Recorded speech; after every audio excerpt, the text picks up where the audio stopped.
Hey everyone, it's Genghis. So on this episode of My Strange Life, we're going to discuss why, if you're afraid of spirits, probably not a good idea to be my roommate. But before we get into the actual footage, I'm going to go ahead and give you the backstory. So back in 2019, I left to Scotland for a couple of weeks for Fringe Fest, leaving my roommate Jess and my two boys behind. Our old house was always already pretty active with paranormal activity, but I guess while I was gone, the house became a little bit loud. Usually when I was home by myself was the most often. My bedroom was upstairs above the kitchen, and oftentimes while I was gone, you could hear like spirits in my room. It happened mostly while I was away, but I was in the kitchen a few times to witness exactly what it is that she would tell me.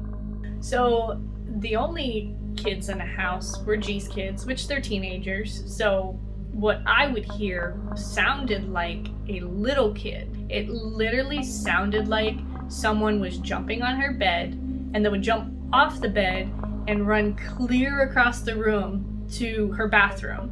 And this would go on for like an hour or two at a time, bouncing on the bed, jump off the bed, run to the bathroom, wait 30 seconds to 45 seconds, and then you'd hear the bed squeaking again. But you never heard the run back to the bed. And you think, oh, if there was someone up there, obviously they'd have to run back.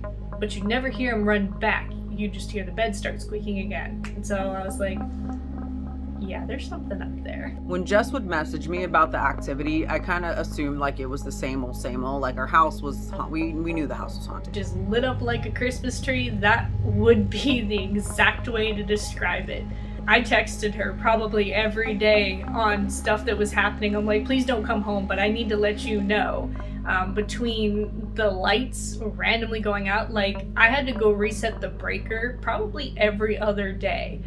There was like a common room that G used for all her arts and crafts and stuff. That one, when you get to the top of the stairs, sometimes you felt like something was looking at you from there. Not a bad thing, but you could feel the energy just kind of coming off that room. And then on top of that, in my bedroom, the activity was unreal. So the night after I arrived back in the States, I went on a ghost tour with a couple of friends.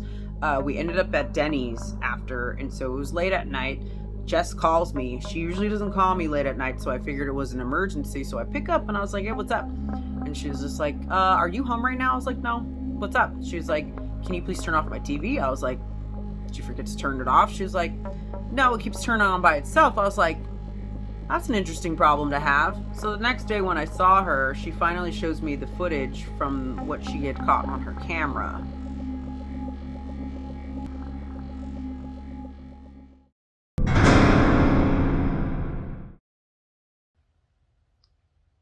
You can see her cat looking around the room at something, and then the TV turns on by itself. I guess it happened to her a few times while I was gone, along with, I guess, a bunch of other stuff that she didn't tell me. Poor girl. And something was turning my TV on. And I have a Roku TV, so anybody who has one knows that you have to select whatever streaming you're gonna go into before a movie plays. Every single time my TV would turn on, it would turn to a movie. Sometimes they were romantic or sentimental. Other times, they were straight horror movies. They were able to get directly to a movie every single time. So fast forward to a month or so after that, she shows me this. She actually caught the apparition sitting on the edge of her bed in front of the TV. Gotta say that's pretty impressive. People often ask me why it appears that I'm not afraid or alarmed by paranormal activity. Frankly, I'm fucking used to this shit. Like and subscribe.